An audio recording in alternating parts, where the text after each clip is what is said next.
Jeff, what's your flight?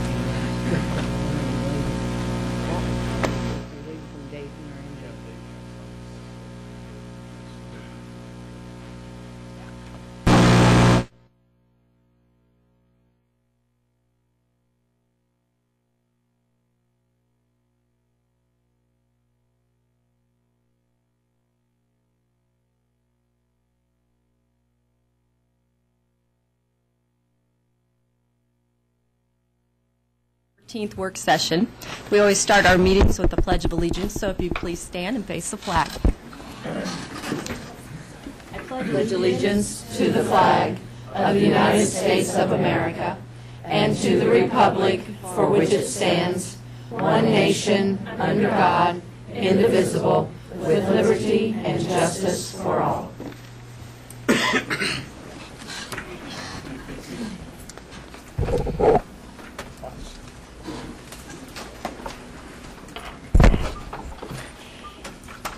I want to remind us all of our board vision, which says that Richmond Community Schools will be a high-performing, well-respected public school system that will make the community proud. Excellent student achievement, graduation rate, and attendance will be our hallmarks.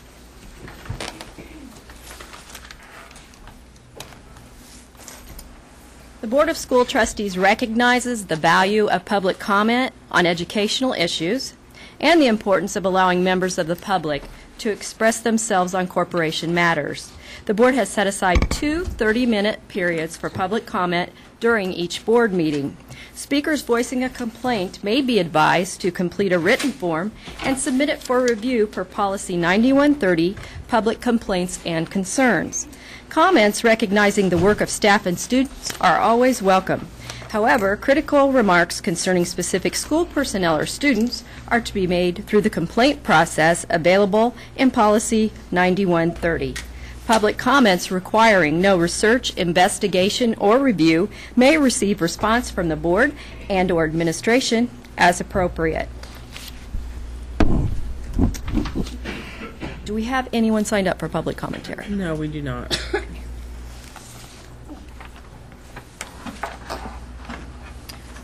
Now we're going to move to snapshots of success. And for snapshots of success, we're recognizing a group of students tonight. For those of you who might be following us on television, the cameras probably don't show all the people that are here, but we have a room full of young people from Richmond High School. To introduce them, I'm going to ask Mr. Corey Irwin and Keith Zielkowski from the high school to come forward and explain why we're recognizing this particular group of young people. Thank you for. You might want to pull that mic out. Thank you. Thank you for having us. We can go ahead and like the kids actually to join us up here if they could. Last year, the Richmond High School drama program, the Red Devil Players, reintroduced the annual winter musical to Richmond High School. We started with The Sound of Music last year and then continued again this year with Oklahoma. And we were very fortunate over a series of approximately 8 weeks to have some very dedicated kids who put in a lot of time, a lot of effort, a lot of talent into producing a really high-quality musical for us this year. We were very pleased with the public support. We had a number of businesses that supported us. We had a number of other benefactors as well. In terms of the turnout, our weekend shows were actually at capacity, which was wonderful. So we were very pleased that you guys supported us in this endeavor and that you were able to support the kids again tonight by having them here. Yeah, and to just go on what Corey said, these kids behind us, 8 weeks is a very limited amount of time for a musical, even for a professional group of actors and actresses and musicians. So people from the pit, choir, actors have all done an amazing job in a limited amount of time. They got the scripts before winter break. They came back, they had Act 1 memorized already. That is some dedication that was shown throughout the 8-week run. And we were really led by a great group of seniors this year. Blow away the wind, the waving wheat can sure smell sweet when the wind comes right behind the rain. Oak, low Oklahoma every night, my honey, lamb, and I. Every night we sit alone and talk and watch a hawk making lazy circles in the sky.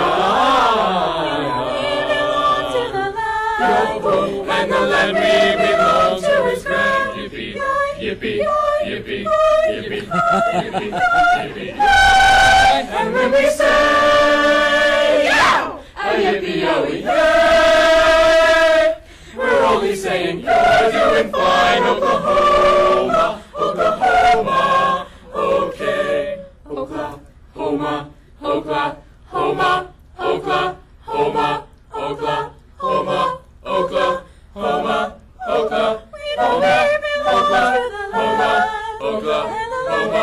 Oklahoma's grand. And when we say, yow, a yippee-yo-ee, yay, we're only saying you're doing fine, Oklahoma, Oklahoma, O-K-L-A-H-O-M-A, Oklahoma, yow!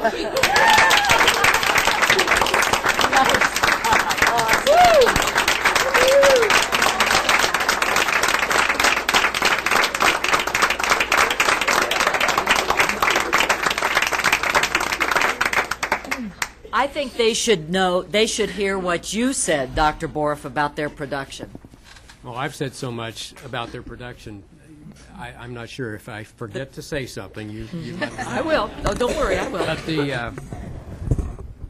the reaction that we had all tonight was the same reaction I had when I saw you Sunday, and I don't know if Sunday was a better or less than performance than Saturday, but it was a blockbuster. And what I was most impressed by was that we have the cast right here at Richmond High School to put on a production that would rival a civic group anywhere I think you'd find them. The reaction that each of you had to each other's lines I thought was tremendous. We had good vocalists, not just good, we had excellent vocalists. And I couldn't have been prouder to be there in the audience, but also to be associated with the school, and then also to be superintendent. That's when you make superintendents worth it. Mr. Coddington, who was also there Saturday night, had something to say too. And of course, Mr. Coddington's a graduate of Richmond High School, and he's always a little biased. But go ahead. Well, I was fortunate enough to bring my mother-in-law and pointed out that this is what a real high school can be.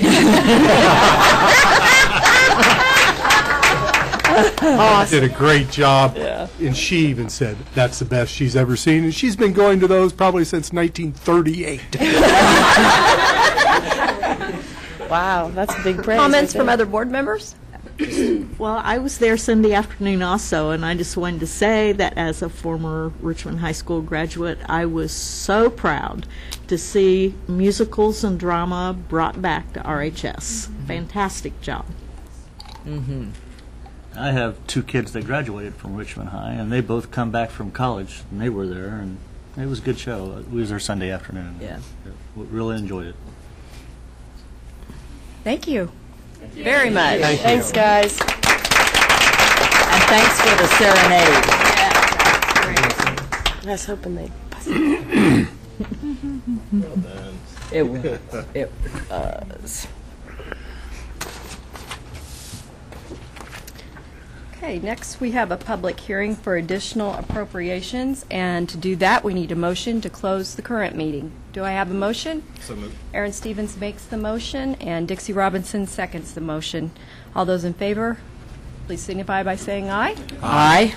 Opposed? I now declare the public hearing open. And the purpose of this hearing is to offer the public an opportunity for comments and questions regarding the additional appropriations for the capital projects and rainy day fund. Mr. Coddington, Director of Business Affairs, will present this information. We invite questions at the conclusion of his presentation. Yes, as we've been talking the last 3 meetings, well, basically since December the 13th. This goes along in the process to get the right appropriations and the right fund and in the right program number so we can continue with our master plan. In 2004, we set aside $19 million for the pension buyout of administrators, staff, and teachers. And that was to make sure that we would have no unfunded liabilities. And that will take us 19 years to pay for that loan. But what it did, it took away general fund expenses that we would be incurring today. So we set back $1,900,000 in the rainy day fund back in 2006 and 2007, knowing that this day would come. So we're asking for a public hearing to approve the $1.9 million transfer to, well, not transfer, the rainy day appropriations of $1.9 million for warehousing, distribution, maintenance of buildings, construction improvements, rental of facilities, any buildings, and fixed equipment. This will help us meet our obligation to get the buildings ready for our new reconfiguration in the fall. And that was the rainy day fund, and for years we've not spent our capital projects money. And when we don't spend all of our capital projects, as any good steward of the taxpayers' money should do, it becomes unappropriated cash. We find ourselves in a position that we knew we would be in to say it's now time to use $1,541,000 of this unappropriated cash to again meet our obligation to get the buildings ready for this fall. This is not putting any money in either one of those funds. It's taking money out that has been there. There'll be no increase in taxes. There's no impact on the taxes. We are able to do this, as Dr. Borff stated in our December 13th meeting, with no additional taxes. So we have a public hearing, and we'd love to hear from the public if anyone has a comment or a question about the allocation of these funds. Are there comments and questions on the proposed additional appropriations for the rainy day and capital projects fund from the public or board members? I have a question, but I'll let the public go first. Public? Okay, Jeff, go ahead. Going back to when we approved the master plan on December 14th, we had the potential construction cost impact. It totaled, if you added in the Crestdale renovation, of $3.52 million, because we had $480,000 that was already earmarked in that for additional classrooms. Our projected potential, that doesn't mean we're going to spend it, but our potential total cost was $7.296 million. And so I guess my question is, when I add these total appropriations up, we've got $5.8 million. So there's almost $1.5 million that hasn't been appropriated. But the question I have is, would part of that be the current capital projects plan that we've already? So if we want to spend that other $1.5 million, then you would come back and we would do another appropriation for that amount. Okay. All right. So right now, as it stands, our projected cost as far as the master plan goes is $5.8 million and some change. That is correct. Okay. Outside of this year's appropriations, we run the rest of all the other facilities that we will run that, but not use any of that money for these projects. Just for clarity. Very little money for these projects. Thank you. Other questions? Then I need a motion to close the public hearing. Do I hear a motion? Jeff Slifer makes the motion, and Suzanne Darengowski seconds the motion. All those in favor, please signify by saying aye. Aye. The public hearing is closed, and we'll reopen our regular meeting.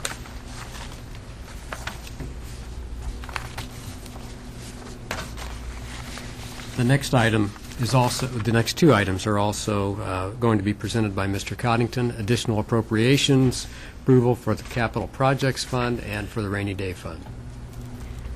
Yes, these have been posted on the board docs. I don't believe that I will read those, but it is recommended the School Board of Trustees approve the resolution for additional appropriations to the Capital Projects Fund of $1,541,640 as presented. I so moved. Second. Jeff Slifer makes a motion, and Aaron Stevens seconds the motion. Comments and questions? All those in favor, please signify by saying aye. Aye. Opposed? Motion is carried. On to the rainy day fund. Yes. Again, this has been posted on board docs. We've discussed them for 4 times. Therefore, I recommend that the School Board of Trustees approve the resolution for additional appropriations to the rainy day fund of $1,900,000. Do I hear a motion? Aaron Stevens makes the motion, and Jeff Slifer seconds the motion. Comments and questions on the rainy day fund additional appropriations? All those in favor, please signify by saying aye. Aye. Opposed? Motion is carried. And now we're going to move to master planning. Our first item under the master planning would be to request permission to advertise for bids. Mr. Coddington, perhaps Mr. Mays will be a part of this, but Mr. Coddington will present it. Yes, we will be doing a lot of bidding. I believe this, you should have at your tables today a revised bid list as we meet and come up. And the reason we have a revised bid list is right now we have to bid everything over $75,000. We have a proposal to go to the state through policy, the state list of $150,000. When we realized we got the cart before the horse, we made an adjustment to this. So we're coming to you for permission to advertise for bids for the Hibbard, Dennis, Crestdale, and Elizabeth Starr Academy projects. There will be a need to advertise bids for the following areas, not limited to Hibbard: painting, flooring, masonry, doors, windows, white and tack boards, casework, plumbing, HVAC, electrical, data cabling installation, exterior concrete, and site work. For Crestdale's, we'll be bidding for general contractor, plumbing, HVAC, electrical, data cabling installation, sprinkling, and casework. At Dennis, general contractor, plumbing, HVAC, electrical, and data cabling installation. And at the Elizabeth Starr Academy for this year's proposed parking lot project. We're requesting permission from the board to allow us to advertise this throughout the spring. This won't be done immediately, but we'll come back with you to accept the bids once they've been put out for bid. Do I hear a request to advertise for bids? So moved. Pat Heine makes the motion, and Dixie Robinson seconds the motion. Comments or questions from anyone? All those in favor, please signify by saying aye. I'm sorry. Request to bids. Report of the food service supplies. We will be opening those bids April 10th. I'm sorry, it's wrong sequencing, but I wanted to make sure that we're staying up with food service also. Okay. Sorry. Do I have any comments or questions? So we're just adding food service, being able to bid food service. Yeah. Okay. Do I need to redo the motion? Probably should to include it. It probably, yes. That's not the motion that was made to accept that. So someone needs to, I will remove my motion. yes. And make a new motion? Was there wasn't a second, though, was there? Yes, I did. Dixie You seconded did. it. So I removed mine. So I will now move that we add the food service bids to the bid list and accept the. Pat Heine makes the motion, and Dixie Robinson seconds the motion. Now, do we have any comments and questions? Suzanne? I just want to ask if there will be any extra effort to try to encourage local bidders. We will be advertising and sending them out, and we do not have a board policy. There is a state policy that says we could go with a 3% variance for a local bidder. I have not brought that to anyone because I'm not sure that's where we are right now. Okay. Other questions, comments, conversation? Jeff? Does that prevent you from, in your recommendation, bringing that forward? Because we don't have an individual board policy to that effect? Correct. It does not prevent you from bringing that? No, it does prevent me. It does prevent you. It does prevent me. Okay. Other comments and questions? Except I think I just got confused. There's a state provision that you can have a local provider could have a 3% higher bid and still win it. That is not part of our board policy. We haven't made it part of our board policy. Therefore, when we open the bids, it will be strictly low bid, not with no preference. Is that something we should discuss making into a policy? There Right, should but be some probably conversation on It'd probably be that. too late for this one, but I Right. think it's definitely something that we should talk about. Okay. I think we've had kind of the practice or philosophy of encouraging local, but we haven't been that intentional. Is that right, Suzanne? I think mean, that's and true. I think, was your question, Suzanne, whether we encourage or how do we Well, share the I just information wondered if locally? there's any reason why we can't ensure that we get local bidders. And I know that you do that. I mean, I know that you make sure they've gotten the information, so. Mr. Mays, could you talk about the activity that we've had in the last 2 weeks? We actually are personally calling local contractors, telling them that the project's available. We're working with them. Okay. We also have to advertise in the local newspapers, Sure. which our first advertisement will be on the 19th of this month. But we are encouraging all local contractors. Thank you. Any other comments or questions? All those in favor, please signify by saying aye. Aye. Opposed? Motion is carried. Thank you. On to policy 5113, non-resident student transfers, first reading.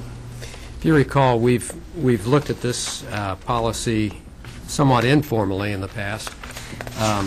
This has to do with non-student transfers. We've had considerable conversation about transfer policies, admissions policy, enrollment policy, and this one is specific to those students who come for enrollment to the Richmond Community Schools who do not live within our legal boundaries. And we have a number of those students already who come in annually. This simply provides some criteria that we may use as we're reviewing those enrollment requests. And I would submit this for your approval, at least for the first reading. Now, in the past, I think last year was the year that it went into effect that someone from outside the district does not have to pay. If they're here before the ADM count, and after ADM is taken, then there can be a tuition charged, which represents the cost that we would have received from the state. Okay. But what happens if the students come before that ADM count, they are counted as one of our students, and then we receive the state funding for that student, which is why there would be no tuition. Well, go ahead and ask for a motion, and Pat Heine makes the motion, and I need a second. Linda Morgeson seconds the motion, and now I will ask if there are other comments and questions on this. Jeff? I got two. One of them is a follow-up on your question. Now, the state's going to multiple ADM counts, so that could affect. That could affect this. Mr. Coddington, did in your briefing with other school business officials, did they talk about how student transfer tuition would be affected by the multiple ADM counts? That has not been addressed yet, no. So we can't answer with specificity the point your question. to keep that's important here for those requesting transfer into the system is for us not to automatically say because it's after the ADM. There is a possibility that I just wanted to bring aware. The other question I have, and I as I read through this, we were fairly specific about our timeline for students within the district.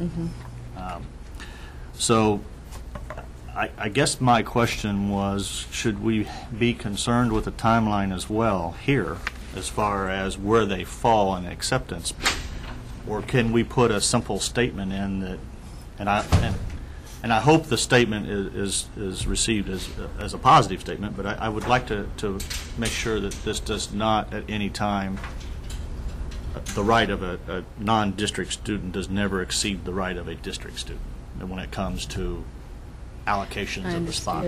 Well, I was, under stipulations, it says, transfer students must be enrolled before the beginning of the school year. So what kind of specificity specificity were you thinking about? Well, I'm not sure, because later on down it says they could come in after the school year if they wanted to pay their tuition, so that led me to believe that they could come in anytime throughout the year. But I know that as some of our slots in our schools fill up, because we're reducing our open space or open seats, Sure. I guess I'd just like to ensure that the timeline that we accept a non-district student is after we've gone through and we've done our seating for our district students. I'd hate to limit a position in one particular school building from another district student wanting to transfer because it was just recently accepted by a non-district student. I guess that's how we say that and how we do that, Well, so there's equity. If you recall what we did in the other policy, I think the 5120, we set a target and then we set a cap. Once all is said and done, we will not, we won't have the classes going beyond the target, which gives us some room to bring in people who would live within the district to enroll their children in those schools. No, it's the cap that we won't go beyond, right? The target is the target is what we're trying to staff or populate our rooms to.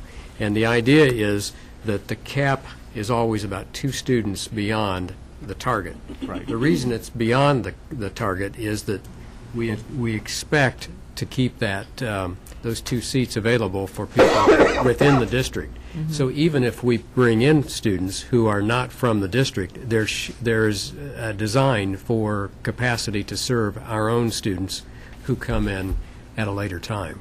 So then I guess the only stipulation that I would maybe entertain then is make sure that that timeline for the non-district student is at least the same date or a day after our district transfers are looked at and those positions are filled. Well, because the transfer that would stops be more in the guideline, and we'll examine those guidelines to see if that's. I understand your question, but without. Well, and I meant to go back, and I forgot. I meant to go back and reread the 5120 that we read a million times. But then, I just wanted to relate it so it was parallel. I think your question's a good one, and we'll review the guidelines to make sure that that's taken into consideration. Yeah. When we have non-resident student transfers this year, were most of them in the secondary? Many of them were in the secondary, but we did have a few at the elementary. Mainly employees.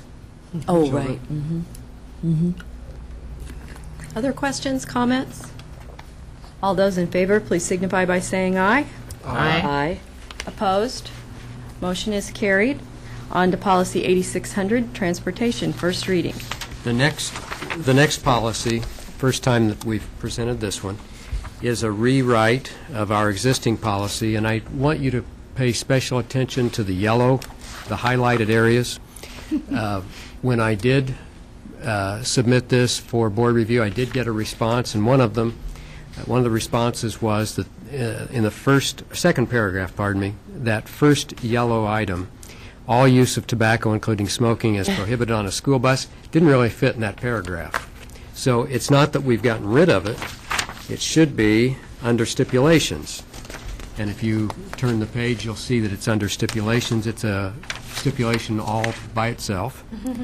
And then the very next sentence was also due to some board input, and that was the board, instead of just authorizes, which is kind of a soft term, the person that submitted this, Mrs. Heine, suggested that maybe we have something a little more potent than that, and so the word requires is in there. So can you read the board requires the installation and use of video recording devices in the school buses to assist the drivers in providing for the safety and well-being of the students while on a bus. Kelly, might I? Sure. I just would say to the other board members, as I read that and as I listened to the parents, as we've listened to them through this master planning, wanted to make sure that our policy said that we really are caring and are concerned about the kids' safety. And so I thought it needed to be a little stronger. So Thank you. that's all. Okay, do I have a motion to accept the first reading of the Transportation Policy 8600? Are you past the questions, or? No. Oh, okay. I'm So sorry. moved. Linda Morgeson makes the motion, and Aaron Stevens seconds the motion, and now I'll ask for any comments or questions. Jeff? You can go first. Go Aaron. ahead. Go ahead. As I was, when I read the students that are eligible for the transportation piece, and we spell out that kindergarten students that live in the established bus routes or qualify for the free transportation, the same conditions as the elementary student, but we don't really list what those qualifications are for the elementary student. We go straight from that comment straight to the intermediate. And the reason why I brought that up, and I'm not opposed at that age of eliminating any kind of a distance, but we go straight to the intermediate student at 1.5 miles or unless. What about D, Section D? Doesn't that apply? Students who live less than 1.5 miles from school may be transported if they are subjected to extreme safety hazards when walking to school. That doesn't necessarily mean just the elementary students, though. No, but it covers the elementary students. You're just saying there should be a separate for elementary students. Well, I'm asking the question, Okay. should there? Okay. Because that's a little fuzzy area, I think. Okay. Along with that, and I was a little unsure of that because I'm still waiting to receive the data on our preschool, our numbers, our expectations, wherever we're going with our preschool program. Do we address preschool at all in the transportation policy, or should we not address preschool? Because there's, as I was reading, and I forget where, we talked about how there are scholarship grants available for the preschool program and busing available for preschool program. So there's actually a whole separate, isn't there a whole separate requirement that we discussed for preschool children? So I just didn't know whether we want to reference a separate policy or something separate for preschool students, or just food for thought. Now, maybe we just do a separate policy like we've done with the 5120, we got dots, but that's fine. Well, you've asked two questions, and they're good questions. We might want to have a separate paragraph under a new B, as really what it would be, to address elementary school children. I think it was an oversight. I wish that you'd asked this question earlier, because that's a great question. And I meant to send you an email, and time got away from me. Because really, I think that's an oversight on our part. Will It should have been elementary in cover there. the preschool then, or should it be a separate? No, that's a separate. A separate ahead, Bob. policy?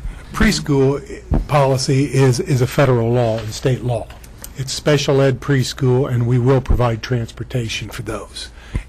Everything else is our policy and what we want to do. To my knowledge, we are not at this time looking to pick up regular education preschool. They're not part of our busing program at this time. Okay. But we plan on soliciting those, right? I mean, we're planning to.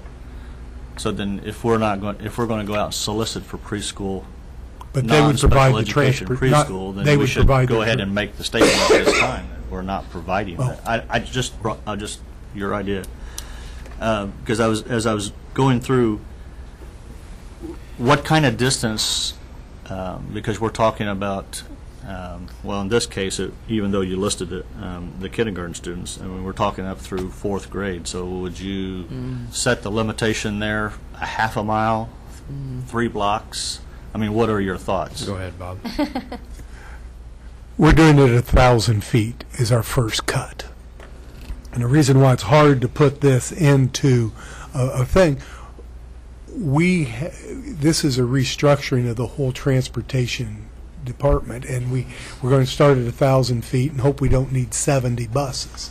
If we land where we need to land and it's where this, or we'll come back and we will look at it as a cabinet and say, we can do 1,000 feet, but if we do 1,000 feet and a 2-block walk to get to a bus stop, it'll cost this much more. Or maybe we don't. So to put feet in a elementary policy before we have a budget plan is pretty confining. And then the policy dictates the cost as opposed possibly the cost dictating the policy. That's we'll my have to own individual revise thought. this.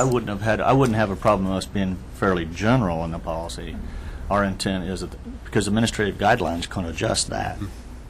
What we would probably do under B is word this to the point, to the extent that we're trying to reduce that distance as much as possible. Okay. We would like to offer door-to-door for elementary, particularly the kindergarten students. But we'll try to minimize that distance as much as we can. Pat? When you have a just, question, Erin? when you spoke, you said that the distance to the bus stop. So it's not just the distance to the school, it is the distance to the bus stop as well as to the school. So That's correct. I want to make sure that's clear. Aaron? So we may have two different things. We'll go to the Sure. school at 1,000 feet and 2 blocks to get to a bus stop from there on. Because some of these districts now, their school boundaries are pretty significant. Yes. Mine will not necessarily be a question for answer, but a question for thought that I would really like an answer on later. You know, school buses and the safety of school buses have been something that has been forefront of media in the last few days. As we're talking about this policy in particular, I know that our contract with Sodrel, you know, it may be their responsibility, but I have this concern now. We discussed this a number of years ago when we were speaking with Sodrel, but are our buses, I don't believe our buses are currently equipped with seat belts or For safety equipment. preschool, we have to have those. Well, I know that. That's required. But any other bus other than that is not required. Is that something that we may want to look at later? I know that that the state boards are going to be speaking about this even more. And when we talk about picking up additional students and extended bus routes or something like this, that's something that I have a concern on, because it's school buses outside of preschool. School buses are one of only 3 vehicles in the state of Indiana that they are not required to wear or have seat belts on.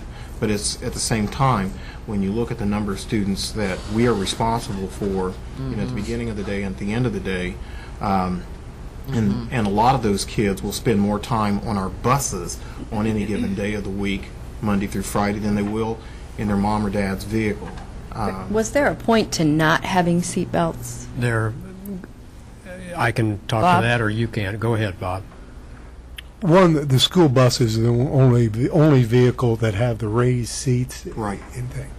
The thing is, if a school bus turns over and you've got 70 little ones on that bus in seat belts, then how do you get them out of the seat belts?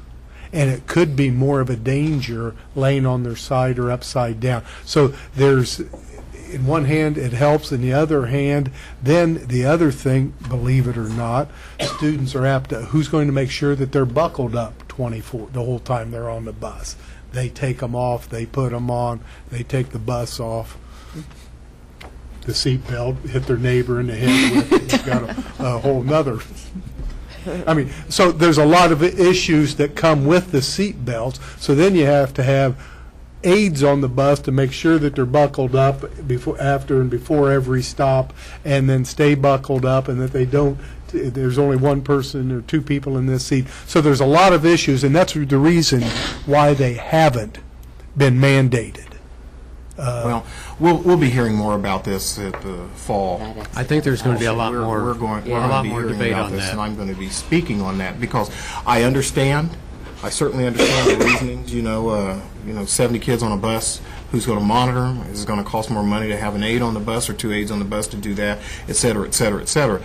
The flip side of that is, and I'm speaking globally on this, the flip side of that is the ramifications, the public outcry and everything else is what happens if it were to happen. We've been fortunate, but We've been very fortunate, but the flip side also, should there be a fire with 70 kids locked in a seat belt and 3 adults trying to get them out, Yeah. it's why, and people. That's why it hasn't been mandated up That's to why it this hasn't point. been mandated. We're still too close to the Kentucky accident. right.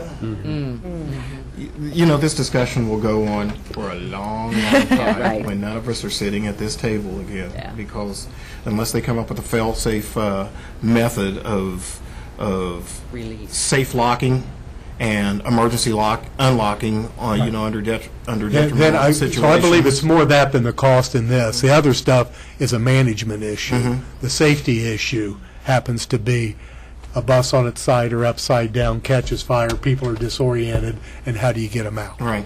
Same reason why, our motorcyclists are required to wear helmets or not. You hear arguments both ways. So, the administrative guidelines that do they typically come with the policies? I know on some policies we have guidelines follow the policy, and some of them we don't. What's our typical process on that? You'll see our guidelines probably this week on that. Okay. On this, they should have come with this. I don't know why I didn't think to even put them in there. Are there state laws about the cameras, video cameras in the buses? No, there's no Not yet. mandate for that. Other comments or questions?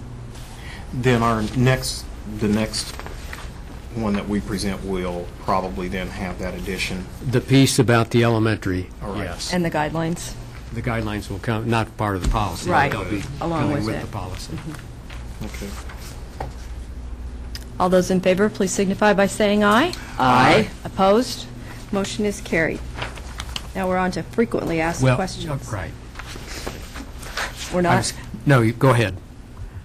It wasn't on mine, and I wanted to make sure we had it, so you're okay. That's fine. now we're on to frequently Now. asked questions. There are two pressing ones that have come up consistently probably in the last couple of weeks. One is, will the programs housed at the Hibbard Building have access to creative arts for their students that are there, for the Logos and early college students? And the answer is yes, creative arts will be offered at the Hibbard site. The second question has related to the Youth Education Services program that will be housed at Baxter. And the question is, how will a student be referred to be a part of that program? And I think we want to make it clear there's two separate programs there. One is a track for alternative education students, and the other one is what we currently have. Well, we currently have a middle school alternative ed program housed at the state hospital, but then there's the special education program that is managed with the same principal administrator there as well. So regarding the alternative ed component of that program is still being designed. So that's still being worked out. Staff is still meeting. They have met. They're continuing to meet. And that's still being designed for how to enter into that program. My understanding is there's no other changes related to and Barb can speak to that if she wants, there's no other changes to the special education process that has been in place and is currently working. It's just going to be located at a different location. That program will actually be a combination of two programs. As was stated, we have our special ed program. The other program, though, is an alternative to suspension and/or expulsion. We have to keep that in mind. So in many of the ways that we identify students who are going to be suspended or expelled, that's how we will process many of these students who will be served through that program. While I don't have the guidelines ready or the enrollment material for you to look at, that's how we're proceeding with the development of those two programs. Jeff, sorry. And I don't know, I'm not sure whether this question has been asked, so if it is, I've forgotten it, and I apologize, but I had an email from a parent today that was asking about playground equipment being transferred to the middle school. So, Don't have an answer to that one yet. That was asked also at a parent leadership meeting, and we may have some spare equipment that would be useful in one of those buildings. Right now, those buildings don't have that, and we need to do some research on how appropriate it is for fifth graders to have some of that type of equipment. It may be a whole different type of equipment we would put into those playground I think areas. I could forward the email to you because I just got it today, but I think he was concerned about, as a fifth grade student, you still need recess and those types of things, so maybe it's a valid question. Recess will continue to be a piece of the fifth and sixth grade days, just as it is right now. Pat? My question goes back to the discussion of the Baxter programs. Somebody said, well, just because my kid misbehaves this week, will they be sent there next week? And I want to make sure that this isn't just for kids who act out or have behavior, because a lot of that will still happen at the building. These are very specific, different programs, correct, Misty? This is kind of an RTI thing. When right. we deal with behavior, there's a sequence involved, and we try to resolve that sequence at the lowest possible level. Only when it elevates to a point where the building is no longer the appropriate place for treatment, that's where we stop and move it over to that unit. That's very clear. I think that most of the people That know makes it clear, yeah. the RTI, where they're general and then kind of tier 2 and tier 3. But it's not so- something that would happen overnight. The parents would be involved in the process all along the way, and That's right. And at some point, we'll have some kind of presentation on the program over there. I'll get to that at the tentative agenda. Okay. Tentatively planned. Okay, then. I'd also, before we move on, just like to update the board just very briefly on some things that are happening. We may have to call on Mrs. Stewart to do a little bit of the detail work on this, but we're working with staffing right now. And as you remember, all the buildings at the elementary are going to be impacted by this shift, not just the Garrison, Highland Heights, and C.R. Richardson. All of them will be impacted because we're moving 5th and 6th grade teachers out of those buildings and into the intermediates. So we have, we have discussed with the REA, the Richmond Education Association, the fact that we will be announcing placement of Title I teachers, special ed teachers, help me, sixth grade teachers, creative arts, maybe. not Not the creative arts, Oh, not yet. creative Okay. arts yet. And not librarians, or library media specialists. Logos and early Logos college. and early college, life skills. We will be and making that announcement when? to We'll the be teachers? making, they'll have assignments early next week.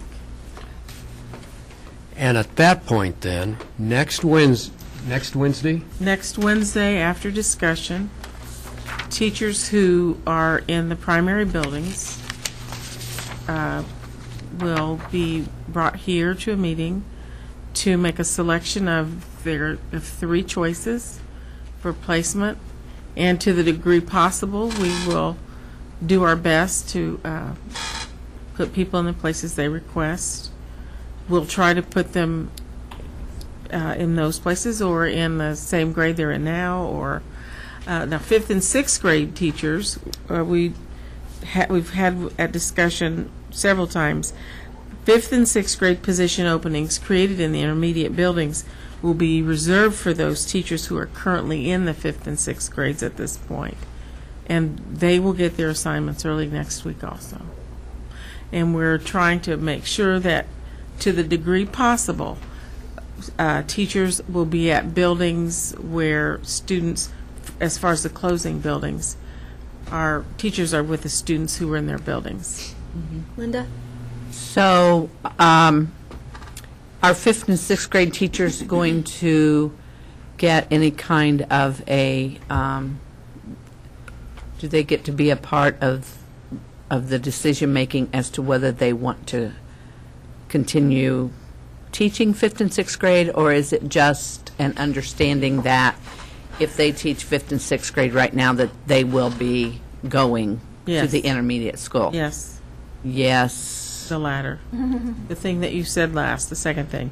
We determined early on that we would have a hold or a freeze on where people were, and we'll have an opportunity later we'll use language that's familiar to many of us in terms of a teacher exchange, or if there are other openings, they'll have an opportunity to request a transfer. But for now, the initial placement will be fifth and sixth grade teachers will go to fifth and sixth grade classes. So are we going to have the number of classes at the intermediate that we have classes for fifth and sixth grade right now? Do you believe we do? Mm-hmm. Because they're all pretty big classes right now, aren't they? And could you also, are you prepared to talk a little bit about RIF? Because there are lots of rumors out there. We have been talking about reduction in force with the REA, announcing that that's very possible, but to the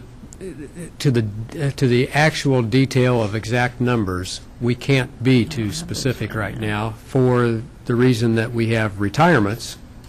We have a number of retirements that will have to be filled. And we may have some people on staff who are certified but teaching elementary who can fill some of those.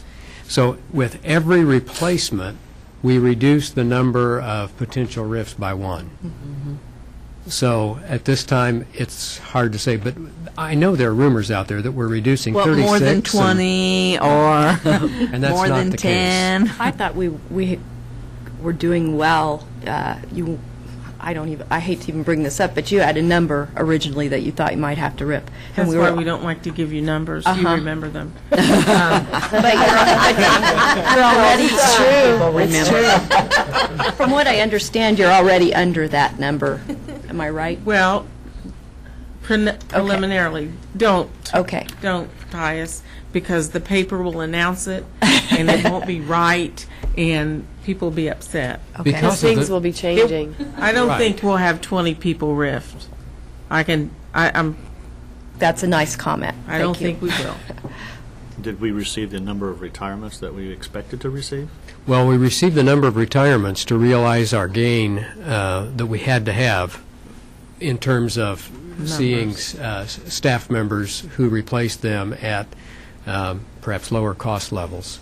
We did receive that number. Okay, would you please give the people that will be informed next week again? Would you give that list again? Mm-hmm. All right. Okay.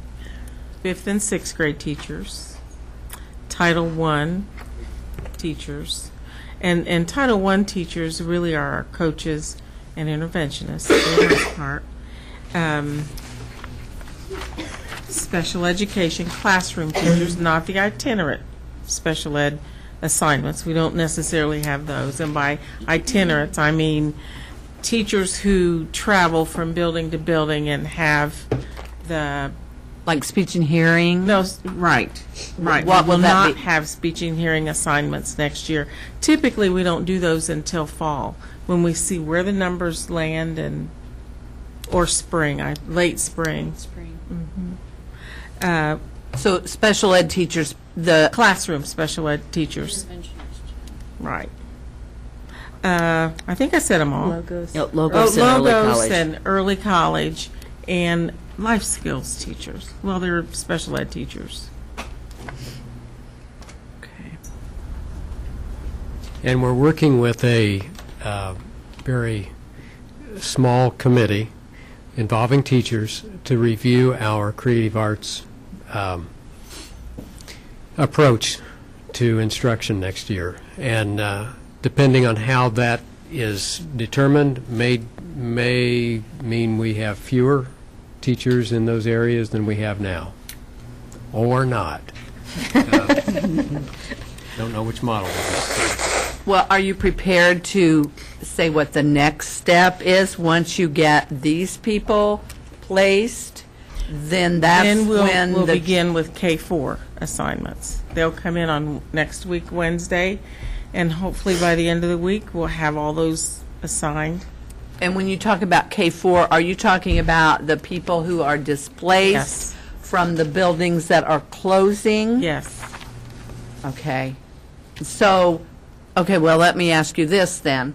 Will the rest of the assignments at the building level, when will those people know for sure if they're teaching kindergarten this year that they might be teaching kindergarten next year? Does that happen? People who are not displaced? Right. For example, Mrs. Jones, who's been teaching at Stewart Elementary first grade all this year, her building's not closing. Conceivably, she'd stay there. Are we assuming that? We're assuming that people are just going to stay? That's what we've instructed the principals to do. If there's a first or second grade teacher, plan for them to teach first or second grade next year. And that's why we're moving our fifth and sixth grade teachers there too. They're being treated the same way that any other grade level teacher is being treated under this transition. But displaced teachers get priority? Displaced teachers are those whose buildings are being closed. Right, but they get priority. No, not of the things that are open. Yeah. Yes. No. Of the openings. Okay, let's say. Now, Linda, you started to ask: is every single person who teaches something in Richmond Community Schools going to stay there if their building doesn't close? No. We made some changes in special education. Okay, well, I was thinking that at a building that perhaps there aren't the same number of sections assigned as there was last year. Well, okay, I can think of a building where there won't be the same number of sections, but there are enough positions in that building to accommodate those two people who are left over. Okay, but that will be taken care of within the building. Within the building and before the displaced people, Yes. so that you can establish the openings. Right. That is the case in one school, which results in no new positions in that school. Okay. So when are you going to post the openings? We probably will be, well, we want to take them to discussion on Wednesday and then give those to the teachers, ask them to make their choices, and then get them back to us. You know, we've as many days as we allow it usually would take, so I'd like to have them back by Monday at the latest. Okay, and then make the... And then make the assignments. Which is almost the week before spring break. It is. Okay. It absolutely is. And our goal is to have those assignments made prior to spring break. Well, and so then when will you know about RIFs? At the same time. Mm-hmm. It'll all happen at the same time. At the same time that the displaced people are placed, then those who are going to be RIFed are going to be notified. Yeah. So right before spring break. Said on your timeline, the 27th and 28th. Mm-hmm. We will make that timeline. Mm-hmm. Are there other things you wanted to talk about concerning master planning? Some members of the board have asked about programs. I mean, that's even come up tonight. And I just want you to know that we'll be prepared to talk about the development of some of our programs at the next board meeting. You'll see it on the tentative agenda. That's good. And that will be a separate conversation, a separate discussion. But we have several programs that are impacted by this, and so we have a lot of different planning happening. We also have students. Between this board meeting and the last one, we notified parents where, according to our new district lines, their children would be going to school next year. Now, bear in mind also that there's a transfer process that will be entertained as part of this procedure for this coming school year. And I don't remember if we have set the time for the student transfer, the lottery? Did we set a date? Did we put a date for that? I think we said it was going to be right after spring break. After spring break. So that will happen soon after we return from spring break. And some of the parents have been concerned that there was a mistake in the placement of their children, that there was a mistake made. We need to know about those to determine whether it was in fact a mistake or if it was a correction. We just don't know. And we've received a few inquiries, and I think we've been addressing those on a case-by-case basis since then. I've gotten a couple of emails and asked you about it on that very thing. So you would suggest that parents send them directly to you so you can check and make sure? There is no sense for them to be sending anything to a board member because as a board member, you're going to be sending them to us. It's only going to delay the process of getting an answer to them. Many of them need to be told right away. Right. So please, if you have a question, get that to us so that we can tend to it right away. Linda? So enrollment, do you anticipate enrollment being pretty well completed by during parent-teacher conferences? I don't know that enrollment's going to be completed, but sign up, yes, we will be asking parents to commit at that point. And well, you had mentioned that transfers were going to be taking place, so don't we have to have our enrollment pretty well in place before we can offer those seats? Well, they're currently enrolled. What The we've full asked assumption is they're going to be continually enrolled. we've asked the teachers to meet with the parents, and there's a pre-registration form they're filling out, and they're going to indicate how many children they have and what grade level they are, and then they're to indicate whether they plan to enroll in their school of residence or whether they're requesting a transfer. And if they're requesting a transfer, they'll fill out the transfer paperwork, and then we'll have all the transfer paperwork by spring break, so that when we come back, we can do the transfers and do the lottery. So even though they requested a transfer, they technically are still enrolled in that school. Yes. That's right. In the home So that's school. why in the home school, that's why they can, because that would be the default assumption. They're gonna- Yeah. So does that work for us pretty much like in the fall? What do you mean? Does that work for us in the That fall? we just naturally carry them over into the fall.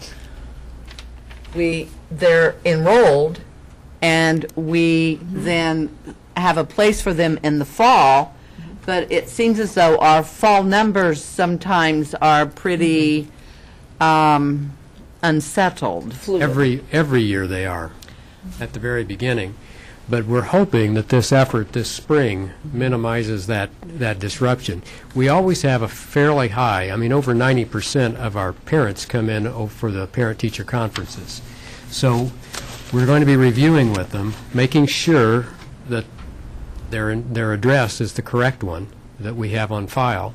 We want them to verify that, and then we also want them to commit. Are you going to be here at this place, or are you going to be putting in for a transfer?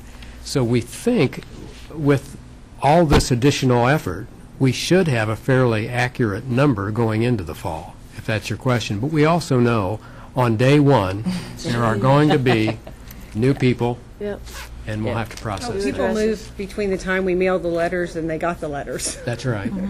Way to number. Well, also, what about our other programs such as Logos and early college and preschool, and when will those decisions be made for enrollment so that parents will? That process is happening right now.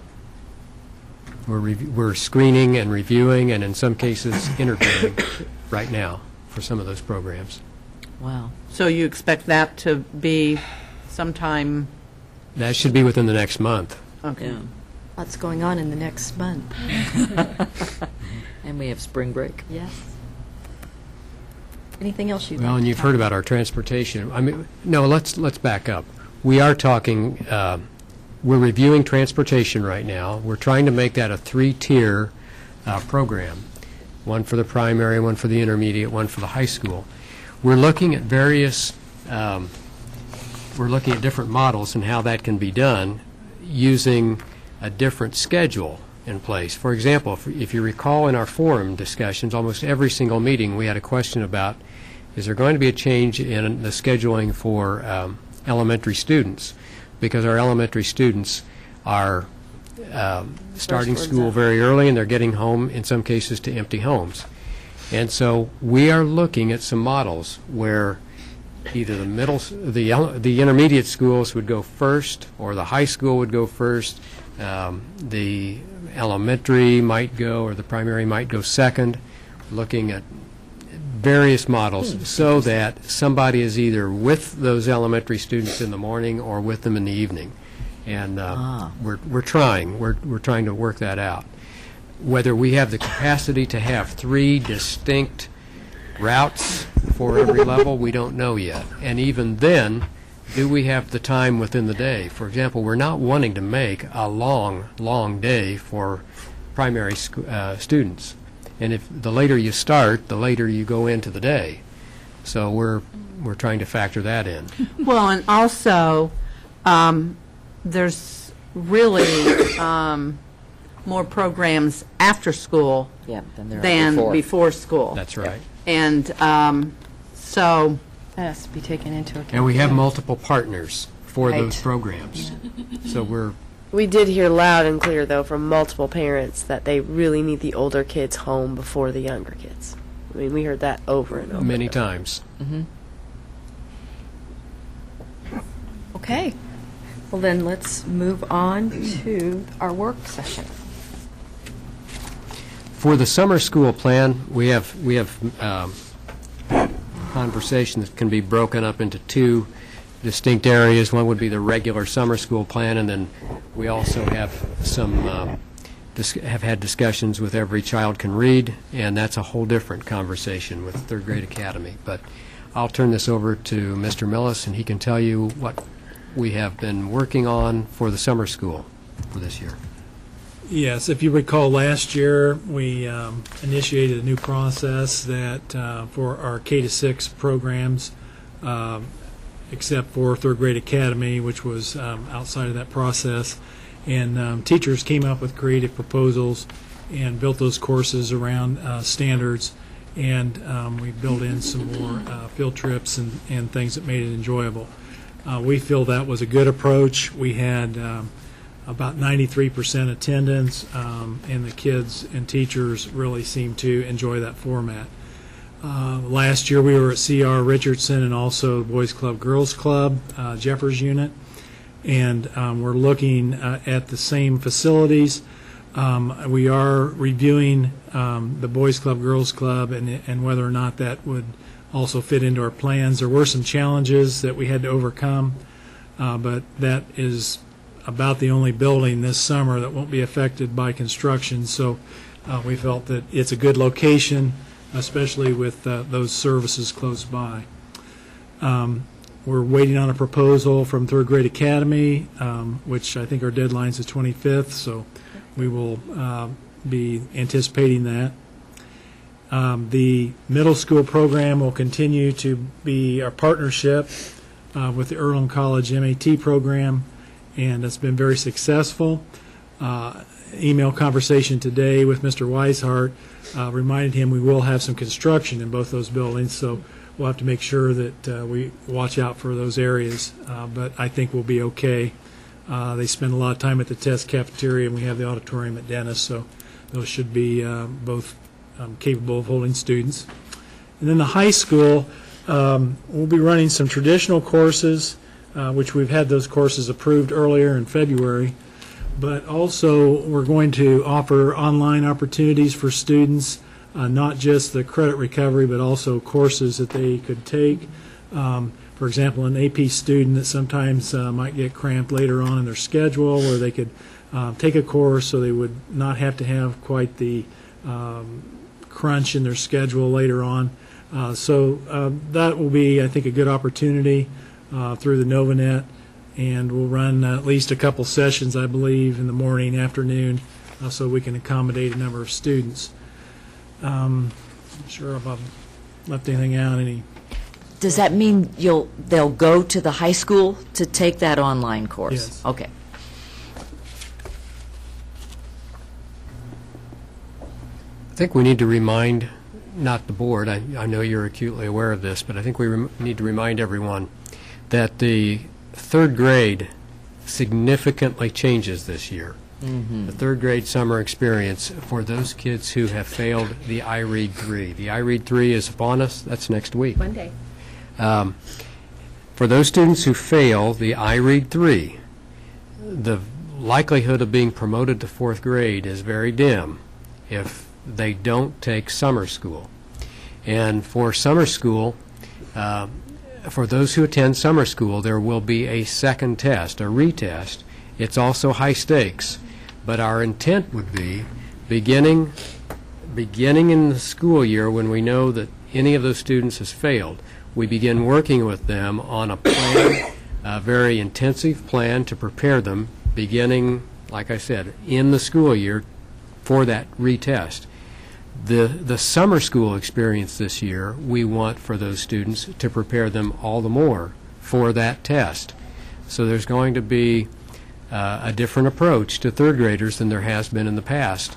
And we may or may not be working with an outside group, but the idea is to prepare those students to to our best ability to be ready for success on that iRead 3 for the second time.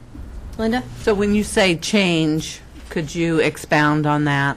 Well, in the past, there's not been that high-stakes test. Right. That's the major change. So how will instruction change? Instruction will change in the sense that we're going to have a type of data feedback from the iRead 3 that will enable us to almost construct an IEP for every one of those students. There will be an individualized plan based on their performance on the iRead 3 that we will be following with them. And what we would like to offer those students, whether it's with an outside provider or with our own people, we'll be offering intervention skills or intervention services very specifically directed at those specific needs. When will the teachers be chosen for, what's the timeline for the teachers to be?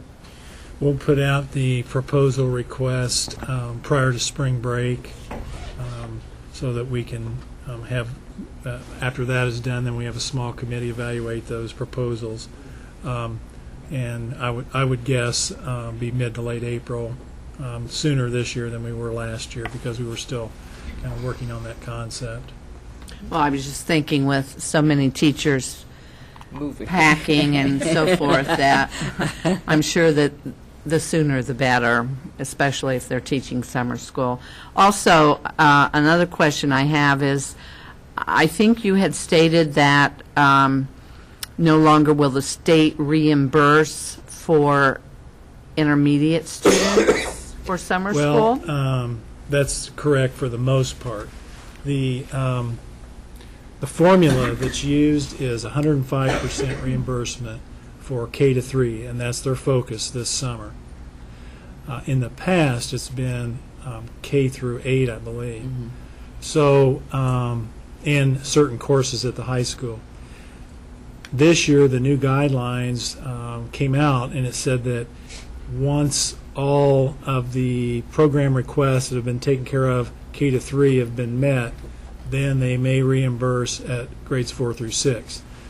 Dr. Borf and I talked about that, and we feel like the odds of that will be kind of slim because in the last couple of years, fewer corporations have had summer school, and we anticipate 99% of the school corporations will have summer school with, especially at the third grade, so, and K-3 is developmentally. So we budget each year for summer school, and probably will have at least one section, as we did last year, at 4, 5, and 6, and should be able to support that. 105% reimbursement with no restrictions?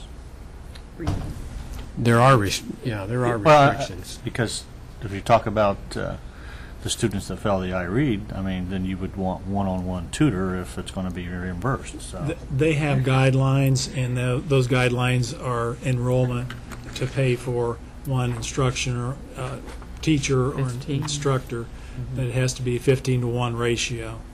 And Even for the remediation at the third grade? right, but Wow.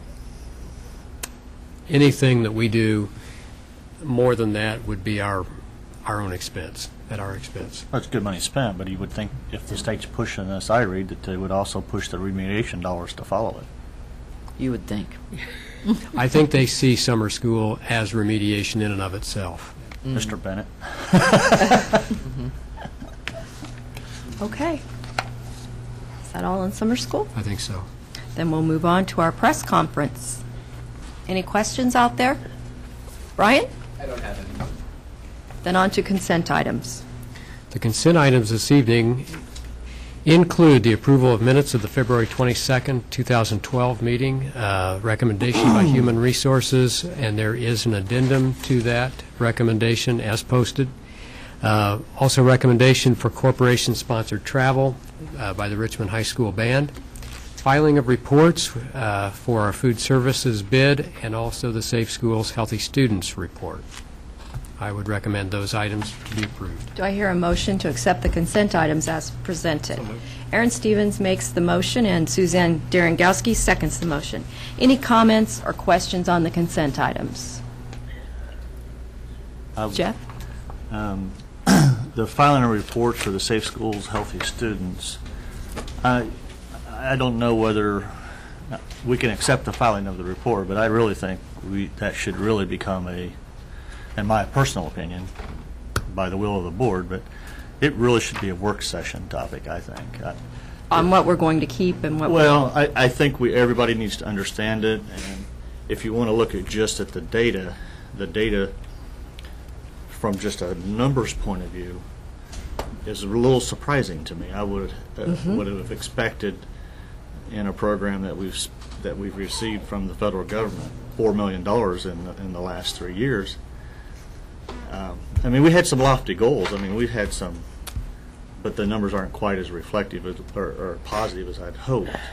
So I think as we move forward into the next year, since part of the reason why we're doing our master planning is to figure out what resources are working and what resources are not working, I think this would be a great work session. Are you having, last year on this very report, there was a seminar, I guess, or a meeting that you had separate. Are you going to do that again this year? That was done in, I think it was done in August, right when school started, around that period of time, and the evaluators would come back and do the same thing again. Okay, but I do understand where Jeff's coming from as far as when you explained it at the meeting last August, it becomes a lot clearer. So maybe we do need to have a work session, if that's all right, and discuss the report.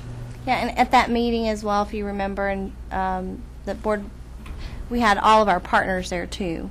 Correct. So there was a lot of dialogue that took place around the data. It wasn't just on paper. It was it came to life. So you had discussion among the partners, you had discussion with school representatives, and then you had the evaluators give their synopsis of it as And well. a lot of this is hard to quantify, really, I think. Well, and since I've been kind of involved since the very beginning, our record keeping at the very beginning was not very precise. Is that a clear? And as we've gotten more precise about recording, especially the suspensions, the violence, and those kind of things, the numbers look bigger, and in some cases they are bigger and disappointing, but we also have a more clear record. So in some ways, the last couple of years are the real benchmarks, right, Misty, that we can then look forward? My response is yes. I feel better each year that we look at the data and collect the data, but that is a constant conversation that takes place in every part of Richmond Community Schools and in education, just about data, period. So whether it's data related to behavior, if it's data related to academics, if it's behavior related to the outside factors, the community norms and the community factors, which one of these goals really is around the community aspect of it too. So it's a consistent discussion and review of how that data is collected and reviewed. Dixie, did you have a comment or question? I think through the report, though, with the numbers that we have, if we do have a work session, it does give us information, on, I think, on where we need to refocus our dollars. Absolutely. Because I really think we need to take a really close look at that. Some of the numbers weren't good, some were good, but it shows us where we need to refocus. Correct. I think that's what And Jeff I think was that's saying. part of my question, because next year we got $302,511 allocated for the services that we want to retain. So I just want to make sure that we've got the services. I guess to follow up the end of my question is, since you do a federal report, I don't know how similar the objectives are against other corporations or other schools. Maybe they're all independent, but is there some kind of a federal comparison? Yeah, the only federal comparison, the beauty of this grant is that it meets the needs of our community. And so there were, I think, 52 sites in our cohort that received the grant. No grant is exactly the same. Okay, so there is no comparison. But what I'll add to that is the comparison is 5 areas, and they call it's government required that we have to report on. One of those has to do with the mental health services that we do bring. How many referrals are made out to the agencies? In other words, if a child needs assistance with counseling, we can make that referral, but did the intake take place? So we have to track the intakes. The substance abuse, there's 2 components of the substance abuse that we have to track, and then whether the children feel safe going to and from school. So there's 5 areas, and we do have comparison at the state level with our sites, and we also have it at the federal level. So that would be something very easy to provide this board. Well, would that data be helpful? I mean, or are we unique, I guess? We have made the strides that I can tell you from the state of Indiana, because we have 4 sites that we consistently communicate with within the state, and we are in those areas we are consistent. I mean, the mental health piece, we had a lot of work to do. There were some school sites that were further along than we were. So in collecting the data and how it was reported out, we made better strides in that in this last year. But as far as the substance abuse component, it's pretty consistent with the other sites in the state. But getting that data is really easy. It's not difficult to do. But that is how nationally the federal government views the success of the grants, is off those 5 measuring points. Linda, you had a question. Well, more of a comment probably than a question, but in our day of heavy data collecting, when so many people are working so hard, but it just shows that not always does the data come out the way we would like for the data to come out. And that doesn't mean people aren't working hard. It doesn't mean that at all. I mean, look at our teachers in the classroom. They work so hard every single day, and not always does their data come out the way they would like for it to come out or think that it should come out. But so I guess I am supporting what both Dixie and Jeff has said about looking and really refocusing on where we need to go. And then I guess I would like to add something else, because the Safe Schools, Healthy Students grant doesn't stand alone. And to me, we need to look at it as that support that is helping us to reach our corporation goals and our goals in our classrooms and so forth. So it needs to be more than just looking at the Safe Schools, Healthy Students grant, in my opinion. And I would, as all of those of us wearing these fancy T-shirts, we were going to talk a little more about that a little bit later. The Challenge Day experience that we've all had at the high school, demonstrated to me today that when you pull out one little piece of data, you ignore all of the other factors that go into that. And so it's really hard to measure the challenges that young people are facing by one snapshot of either a suspension or an whatever it is that we're taking the snapshot of. I mean, I think what we learned yesterday and today was how complex the challenges are that our young people are living with, and how we can use those $302,000 to help ameliorate those challenges. I think those are big picture questions that we have just from this data. So it'll be an interesting discussion. Okay, thank you. Thank you, Misty. Is there a Do vote I have, on that? yeah, I need to vote on it. Yep. Now that we're done with the comments and questions, all in favor, please signify by saying aye. Aye. Opposed? The consent items are accepted as presented. On to public commentary. I'm sorry. Did we have that addendum? Did we have to, or was that addendum or was that not an addendum? It's included. For the human resources? That was in there. Okay. Sorry. That's okay. On to public commentary. Is there anyone out there who would like to speak? There is Barb Jennings. Hi, Mrs. Jennings. Hello. I've got several things that I'd like to talk about today, but before I do, I just want to let you guys know a little bit about me, just for those that don't know. I have a parent of 4 children. My oldest daughter graduated from RHS last year and is a freshman at Manchester College, doing great, wonderfully. I have 3 children with special needs. Jonathan is a sophomore, Kaylee's in 8th grade, and Brooke is in 5th grade. Since Jonathan's education started when he was in First Steps, I have been active on boards, so I know how boards work. I was an LPCC representative from 1996 to 2003. In between that time, I also was a parent representative for the Masonic Lodge Head Start. And then when Courtney started kindergarten, I was on the PTO at Crossroads Christian School, which is now Oak Park Academy. And then from 2001 until current, I am on the PTO board at Sierra Richardson, serving as secretary, vice president, and president. Bar the board. Different times. So. Not all at once. Not at the same time. Not at the same time.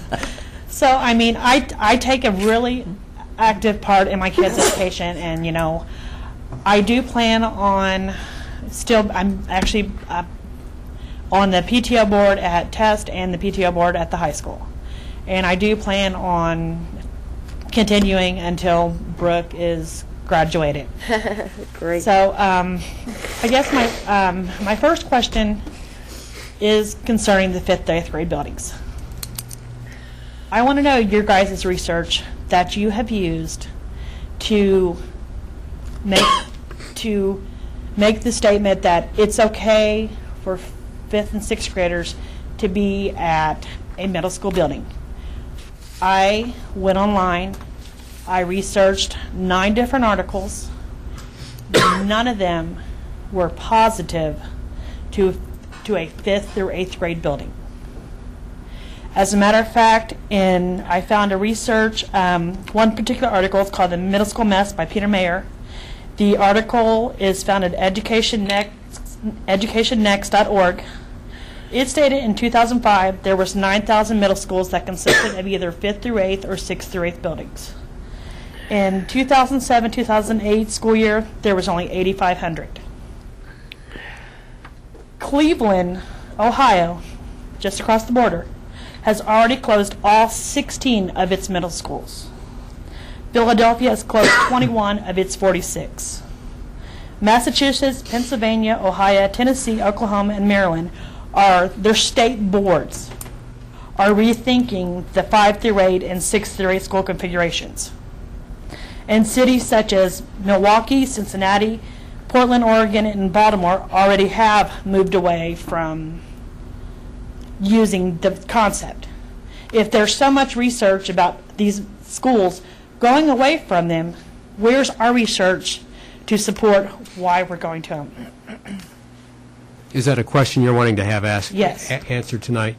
Have you if it's possible. Have you looked at the article that we did publish and put on the web about that very question? Yes, I did. Do you accept that research?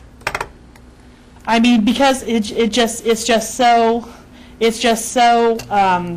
contrast to what everything else that, you know, because the one article even said, you know, that there was one article I read said, you know, that there's been research done, but none had been stated by the conclusively in a research finding. One of the pieces that you'll note, if you get under some of those stories about the closure of middle schools, is that middle schools are very expensive if they're run as traditional middle schools. And a lot of states are closing those middle schools because the middle school concept is all around a team concept. And teachers have their preparation periods, but then they also have common planning periods. And if you are operating on that team concept, it's a very expensive program, and many states are closing their middle schools because of that. Now, we're not talking, when we talk about our intermediate buildings, we're not talking about middle schools. We are talking about the self-contained classroom in 5 and 6, and then we are talking about the discipline-based approach in 7 and 8. Even in grades 7 and 8, we don't have the middle school design that a lot of states have because we don't have the common planning time for the teachers there. When we are talking about an intermediate building, we're trying to capture the best of both worlds. With the self-contained classrooms, those students will still be on the web. We took a look at ISTEP scores from last year. We only looked at grades 7 and 8 because we already know that our 6th graders have done fairly well over time since they were moved back to the elementary. But based on a conversation we had with the middle school staffs, they said, you need to be looking at what that movement has done to the 7th and 8th grade scores. Yes, the 6th grade scores may be good for that year, but then they move into this 2-year experience, and look what happens. So based on those comments, we did look last year at the ISTEP scores of grades 7 and 8. Across the state. Across the state. And what we found was that in buildings where there were just grades 7 and 8, like ours, the test scores were lower, significantly lower than they are in grades 6, 7, and 8 or 5, 6, 7, and 8. In grades 5, 6, 7, and 8, there are fewer schools. There were only 36 of them last year. So that's a pretty small assortment to be using those statistics. But the 7th and 8th grade test scores were higher in those buildings than they were in the 7-8 buildings. So that's the Indiana research we did that you probably wouldn't find online, but we found no conclusive evidence that any model was any better than the other, and in fact, many of the models were not based on educational concerns, but on financial concerns. They were closing buildings because of concerns with rising costs of staff. Well, what the articles I read was educationally based. They said, you know, that just the opposite, that test scores were down, that you know, all you have is a building full of hormonal preteens and teens, and they do not have someone to be a role model to like they do at the elementary building. Because, you know, statistics will show you that 5th and 6th graders especially have a nurturing spirit in them, and they love to nurture and love the opportunity to be role models for the kindergartners and the 1st graders. I know that for a fact because when Courtney was in 5th grade, Mrs. Rosa would take her class down to the kindergarten room, and they would have study buddies, and they would read with the students. And, Courtney would, actually ate that up. She actually would take her allowance and buy her study buddy a gift. But, I'm just, I guess I'm just really concerned about because I know when I was in 8th grade, we moved 6th graders were moved to the middle school. And I know that when 14 years later, they were moved back. And now that we're moving them back again. It just doesn't make sense. Well, remember, we're not moving them to a middle school program. The second thing I would like is actually an apology from Mr. Mays for a comment that he made at the school board meeting in February. You guys were talking about the design of the timeout room. Mrs. Jennings? Yes. That's probably a question that you can ask outside of the meeting to Dr. Bork.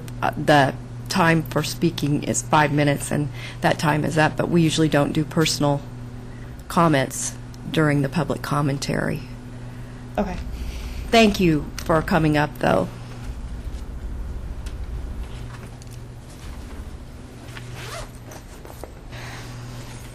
Follow up on old business? I would like to follow up on some business that we've discussed a couple times. I wish that I had had a contract to bring to you tonight from Dr. Anthony Muhammad. He has forwarded a contract to us, and it's being reviewed right now. But if you recall, we've discussed the idea of when we merge staffs together, we have to be very careful when we blend them together. There are ways to do this and ways not to. Anthony Muhammad is an educational author and consultant who specializes in bringing staffs together. And we have a proposal from him to work with our staff 5 different days beginning next month. And I'll be bringing to you that contract. This will be provided through Title I professional development funds, and he'll be working with all different groups. In fact, you'll be given those dates so that you can make yourselves available if you're interested in being a part of that training. Good. Okay. Linda? I just wanted to remind us that the end of the year is upon us. Wow. And for the last 2 years, there has been a communication audit done, seeking input from our staff. And at one point, I think the first year, we also sought input from our community. And I was just hoping and wanting to remind us that that time is getting closer, and I was wondering if that is a plan for this spring for another communication audit to be done. To be honest, that has not been on my agenda, but that's not to say we couldn't have it done. Well, I think that how our stakeholders and how our employees are receiving information it's very important. So it's on my agenda.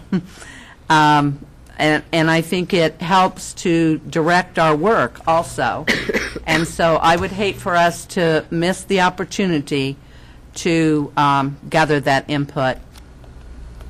I don't know how the rest of the board feels, but I think that it is critical. Thank you, Linda. I have a question. So do we send comments to you? I mean, I don't know. What do we do with recommendations like that? Because those are become like the majority of the board, or does that just a comment that you'll?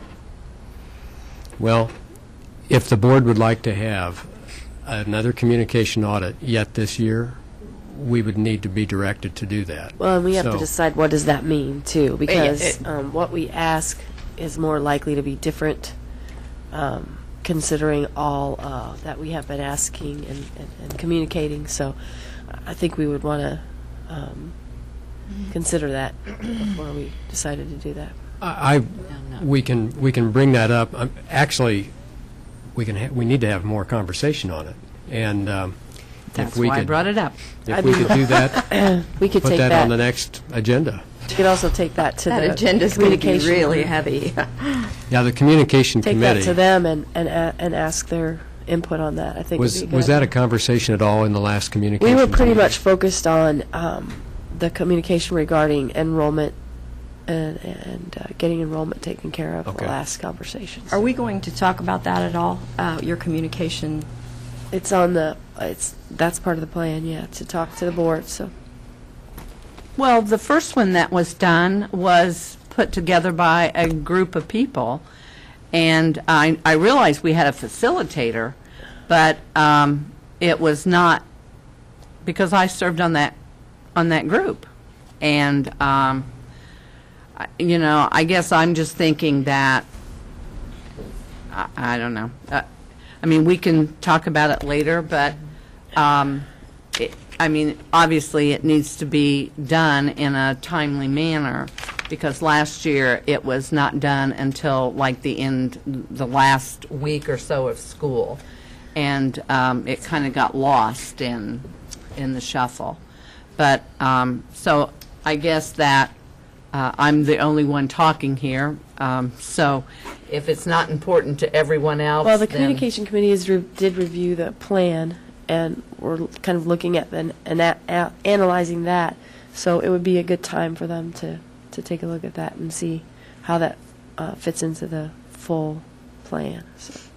But I also think it's important, and we've had a lot of things to look at, I know, but I also think it's important when we collect the information and we go through what have we changed as a result of the Right. audit. That's part of the analysis, yeah. So, and we've not discussed that Yeah. at the board See, level. that's in some ways a more pertinent question for me. Where do we stand even from the last two?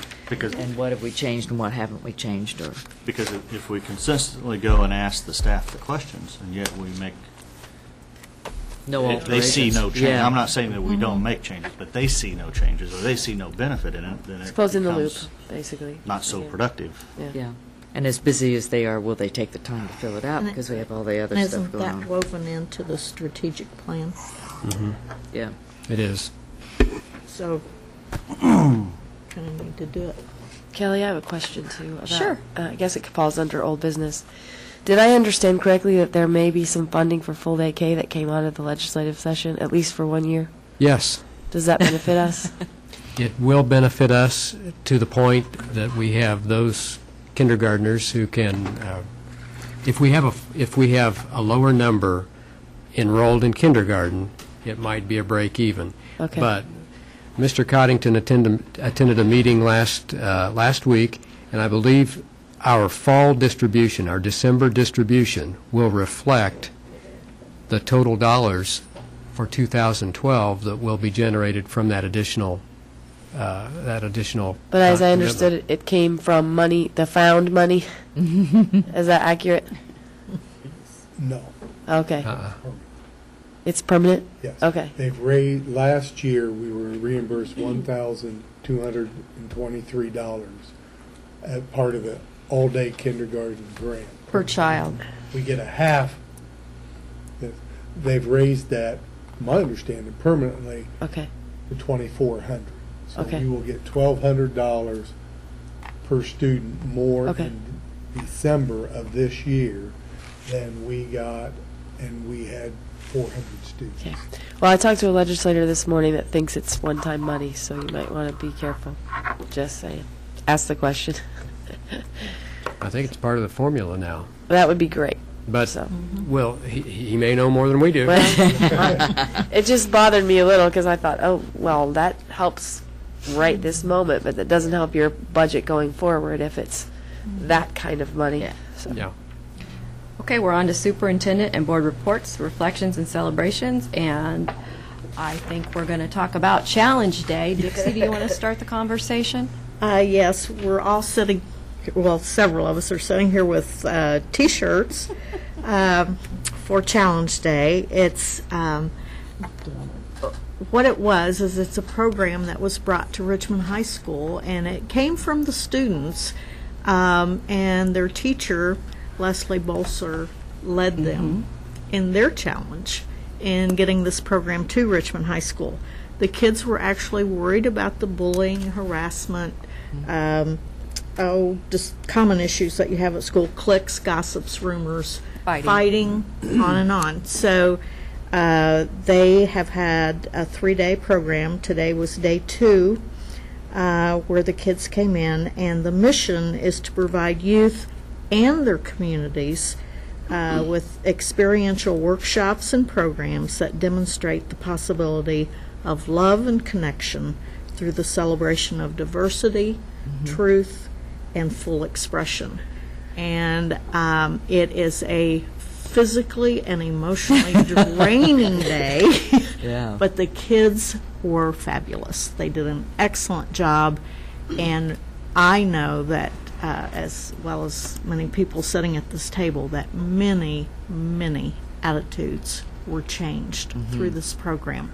We had 100 students each day. I understand 120 tomorrow have signed up for it, and this was started totally by a group of students who went out and raised the funds themselves to bring these speakers to the high school, and they were dynamic, and the kids really want to change the climate and culture of the school, and they're working hard to do that. I think it's important to note too that it's the group of students that led this were students that were struggling in some ways, academically or otherwise. So to me, that's huge. It's not the typical traditional group that we normally see over and over, and I think that's phenomenal. And they were showing tremendous amounts of leadership. They were. Well, I think the key is that these students were empowered. Yeah, I would agree. That's true. And they had to have adults who were willing to empower them. Yeah. And adults that empowered other adults also. And it was a remarkable day. Fast-paced. The facilitators obviously they have it down to a science, and they move the kids. They don't give anyone a chance to get bored. That's for sure. Well, if anyone watching is interested in this at all, they can go online to see this program. It's all over the United States. It's www.challengeday.org. But I am just looking so forward to how this is going to, the changes that it's going to make for our school and our community. Any other comments on this? I also wanted to say, too, that the adults participating, you saw the mayor there, you saw school administrators there, you saw teachers there, you saw the guy that sells our caps and gowns, Herf Jones, he was there. Was he really? Yes. Yeah, he was there today. It was really, IU East and Ivy Tech and, representatives from all over the city were there working with our kids. It was a wonderful experience. And the raising of the money was very interesting because most of it came from a presentation that these students made to community members. To the community members. And one day they were afraid to get up in front of people, and the next day they were meeting and greeting and success breeds success, doesn't it? I'll tell you what. And they raised close to $15,000. That's awesome. Yeah. And I think the telling thing is, yesterday they had a full day of students, today they had a full day of students, and tomorrow was they didn't have quite as many, but after the experience that students had the first day, they were clamoring. Chris Lepresti said she had them clamoring all day. That's fantastic. And they've had to have permission slips. I mean, it's not just, they couldn't just walk in. So it was quite exciting, right, Mr. Coddington? You're the only one with a T-shirt on who hadn't said anything. Well, that was the question I was going to ask you and Dixie. Is it true that Mr. Coddington is quite the dancer? You want to demonstrate for us? Talking about getting out of your comfort zone. I saw the picture on the website. It's on there. Oh.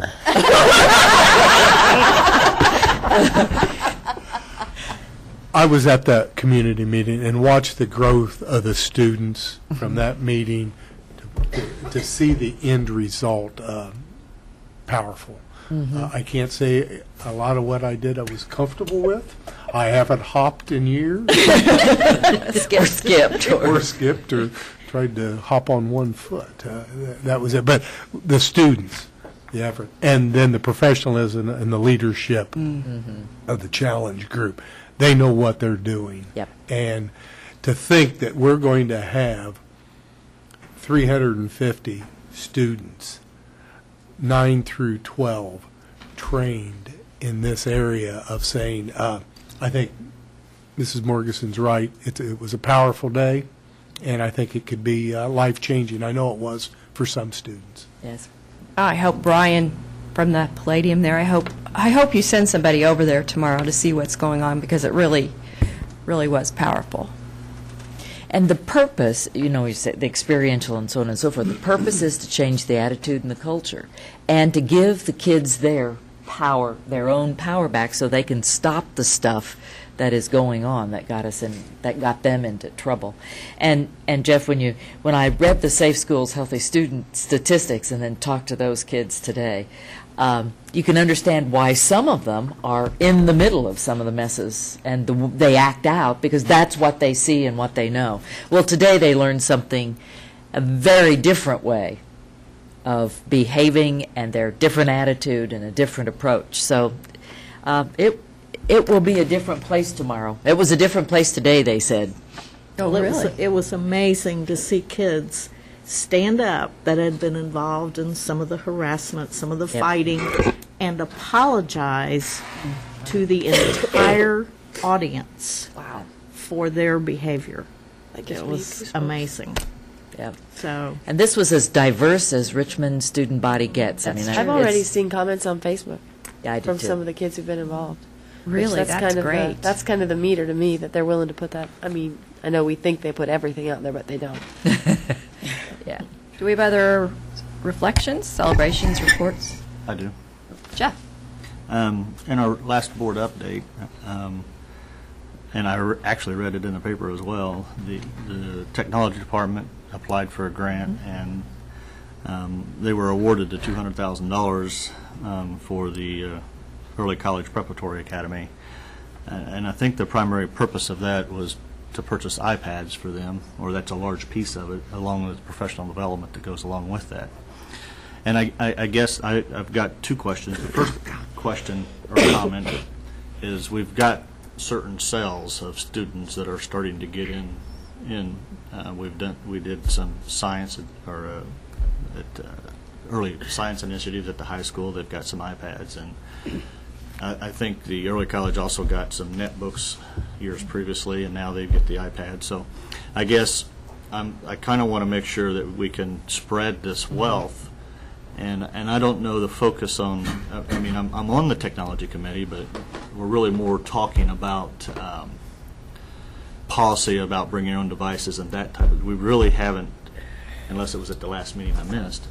But I think we really need to really start thinking hard about how we're going to bring iPads into the classroom, because I don't want just certain sections of children being exposed to these devices. And although I appreciate the $200,000 grant, so I guess as a comment to the board and to the administration, we got to think about how we're going to fund this. I mean, the good thing about it is Apple's reduced their price, so now they're $400 an iPad, so you can buy extras.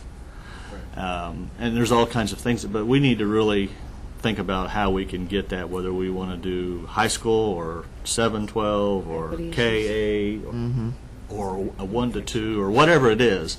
But I'd like to put some emphasis on how we're going to fund that, whether we're using textbook rentals or whatever it is, because a lot of what I'm reading, and I think the technology department is talking about it, or the committee is also talking about it, is they're going to the digital learning. So the textbooks are going to start to go away, which brings in a whole other set of questions. But I guess I just want to make sure that we start to really move that. I mean, Northeastern, from what I understand, is having a fairly good success with every student has an iPad there.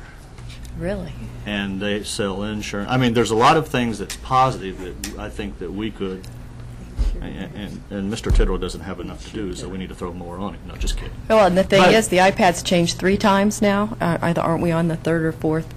Right. They're basically the same thing, 1, 2, or 3. There's a few differences. The one doesn't have a camera, for example. 2 does, and 3 has a little better.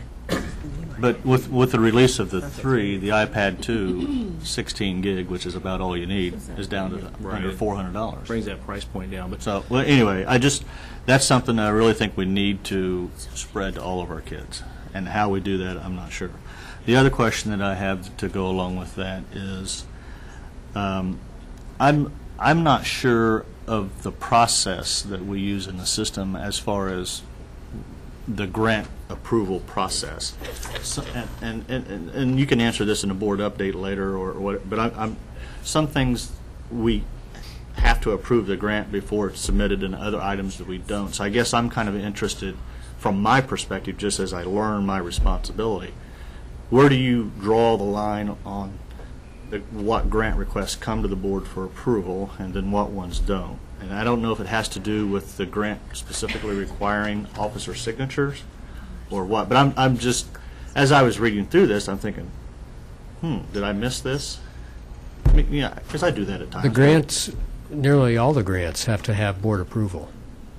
But then I missed this. I don't remember approving. Well, remember, this grant is an extension of a grant that was submitted last year. And this was just another stab at it that we got this year. And I'm not sure why they gave us that opportunity, but it was truly the grant that we had written for earlier. February. So a year ago. And that was for early college. Correct. We had talked about it before that. So they gave us an opportunity to repitch the idea with some modifications if necessary. So on any resubmittals, then it's not required to come to us. Most of the time, we don't get resubmittal opportunities. This is the first time we've had that. It was a quick turnaround. Very, very quick turnaround. Well, and I understand that, but I just want to understand the process. So I will make one correction. The iPads will be going into the early college, high school. That's right. And then be filtered down. So we'll start at the 10th grade cohort, be getting the iPads, and then we'll make sure that we go 10th, 9th. I think the grant said 200 of them. Correct. It's going to be around 200. Yeah, so and we got 60 students at the high school. And then there'll be a transition of those if they already have a mobile device like a netbook. Those can be transitioned out of the early college into another area. I'm not going to say which, but maybe logos or some other place where we can make an impact. It's not that they're going to have everything in the early college. So. Well, and the reason why I'm bringing it up is finances is the whole thing that has driven our master planning. If we spent $500 on iPad times 5,000 students, it's $2 million. So. So do we have a plan as to how we're going to incorporate some of the newer technology into? Right. The strategic tech plan, which will be coming up in the May time frame, will include that, which is what we're working on. And things change so rapidly. One of the things that we're doing is the online summer school, for example, kind of moving toward, instead of just credit recovery online, we're going to be doing what you might just call credit accrual, where they're just doing online courses. So, and it's also important to take advantage of the information we have from what the science department's doing this year with their online endeavors or digital initiatives. So we want to make sure that we're going to do it the right way and not waste our money, for example. So I just think it's important. I think it's important. Northeastern has the 7th. They have the high school and the middle school with all students with iPads. So it's working out very well for them. So. And it's going to become more and more of an issue for access, because this week, for us older folks, they quit printing the Encyclopedia Britannica. Okay, we're now on to a review of the tentative there's one meeting. more. I'm sorry, another celebration, I hope. Well, I just want to make sure to remind people that, and I think we're live, right? The Shamrock 5K is on Saturday, and because we've been talking about students and empowering and solving their own issues, to me that's a great one, because every year the Business Professionals of America and the academic teams come to us and say, we have needs, we keep winning, and we need to go to these state and national level conferences, and we need money. And so they're doing their first 5K run walk on Saturday, Shamrock 5K, which I thought was just terrific, and I can't wait to see how that And turns out. you can sign up the day of. Yes. I checked into that today. Yes. Well, you because can I'm- still sign up now, like online, too.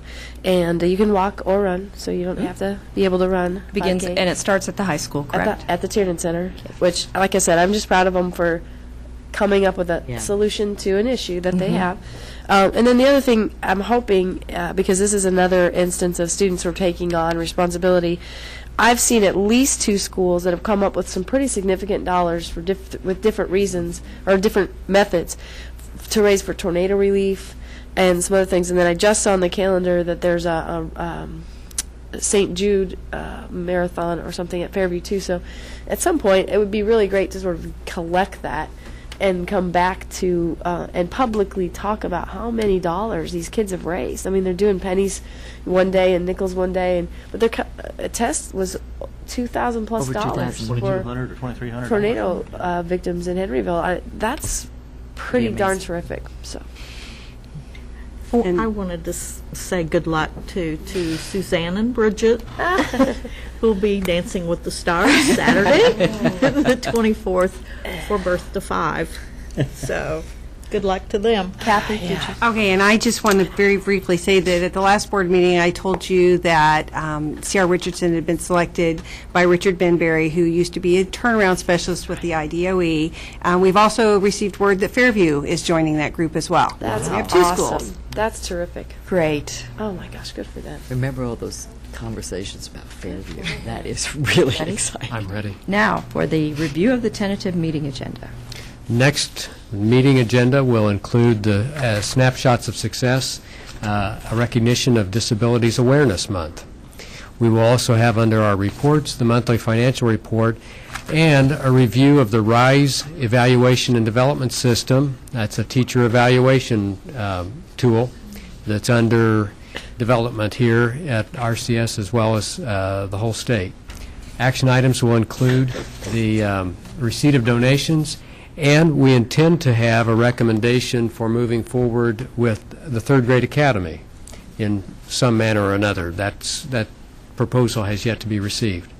Under master planning, we will do a program review. That will be a variety of programs, but we'll talk about at what stage of development Good. we are in the different programs.